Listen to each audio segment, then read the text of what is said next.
Hope you guys are having a great morning. Today, to deal with the disappointment when your expectations are not met. This is day 3 of the 4-day challenge of what to do when life after the move looks different than you expected. First things first, though, I'm Keisha Ellingson, and if you're new here, what I do is I teach people how to heal homesickness after they've moved to a new area by leading them through the process of creating excitement and community in their new area, even if you are super shy. So, okay, let's jump into it. What about that, right? Like, what do we do with it once we're already disappointed? What next steps do we take?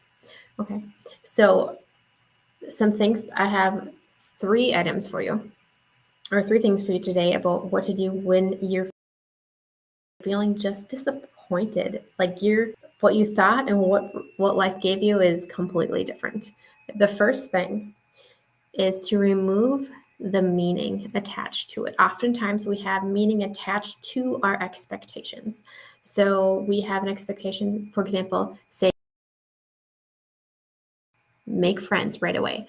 And then oftentimes people have a meaning attached to it. They say, I haven't made a friend yet. I am bad at making friends. That's their meaning that they've attached to it.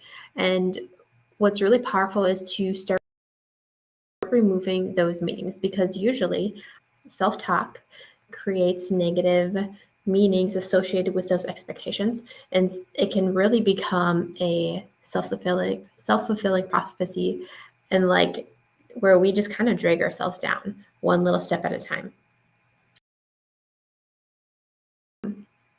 Meaning that people associate with moving and their expectations is they didn't call, and then they put the meaning on it that they don't care.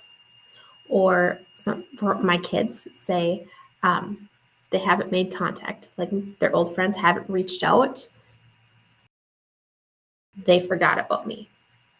It's they have a fear of being forgotten about, where adults don't really do that, because I think adults can see that people are busy, and like we know like the memories that we have and that we remember people, but kids don't accept yet.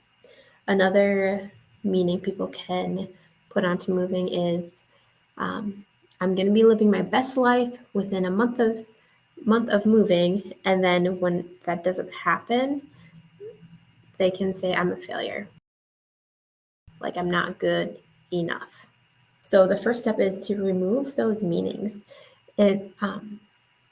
Those what you think and missed expectation. I'm trying to figure out how to say this. When you miss an expectation, or when it doesn't happen, and then the meaning linked to it, meaning. Okay, it doesn't have to be a negative meaning. So if it's negative, you can just remove it. So let's do this, okay? I have not made a friend yet.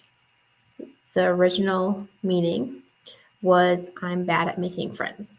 Let's remove that and say I have not made. I am developing my skills. That could be a good meaning, like, hey, I haven't done it yet, but I'm developing my skills. I haven't done it yet. How about this meaning? I haven't been in the right environment yet. I haven't fully stepped thriving yet. So that's first step. The second thing is you can adjust your timeline. So for instance, like expecting to be living your best life within a month, like there's unpacking and getting settled, and then you slowly branch out to meet new people. Like it takes a while. So adjusting your timeline and giving yourself extra time is another way to give grace to yourself when you're feeling disappointment of expectations. And the third one is to celebrate your progress. So if you have a goal of making friends, celebrate your progress conversation. Like you might not have made that close friend yet, but you're getting better. You're developing those skills. You can, celebrate The fact that you talked to 3 strangers today, you got out of your comfort zone and you talked to 3 people. That's progress. Or going for a walk instead of staying in and watching TV, which is really important because usually when people are lonely and wanting friends, it's kind of counterintuitive, but what happens is people tend to self-isolate more because they okay, well, it's easier to watch TV in the safety of my home than to be out in public on a walk alone because I don't like to be alone. But so you can celebrate if you've gone for a walk instead of watching TV. That's worth celebrating, and start developing this joy in the journey as little wins. Just a hack for you here, because I have a tendency to not celebrate my wins. So something that I've implemented is doing something out of the ordinary to celebrate a win. It doesn't have to be huge. But a few months ago, I started doing jumping jacks. And when I get that one step further, I'll do 10 jumping jacks. It's just something out of the ordinary, but it's a way for me to celebrate that little win. So if you are just really focused on your end result, like I'm going to have a good friend in this area, or I'm going to be shifting your focus to those little steps that you are making, and celebrating those can really help adjust your how you're feeling about the whole process. Okay.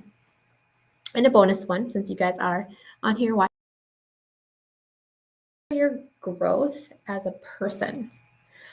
So if celebrate the fact that you're feeling more confident, or this was a big one for me. I started celebrating the fact that I don't blush every time I get uncomfortable.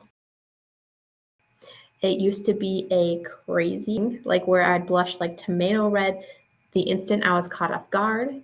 If somebody said my name too loud and I was felt shy, beet red. It was a little bit over the top, but that's where I started. But the fact that anymore when I try to have a conversation with somebody, that helps, and that's a celebration, and I feel like that's also personal growth.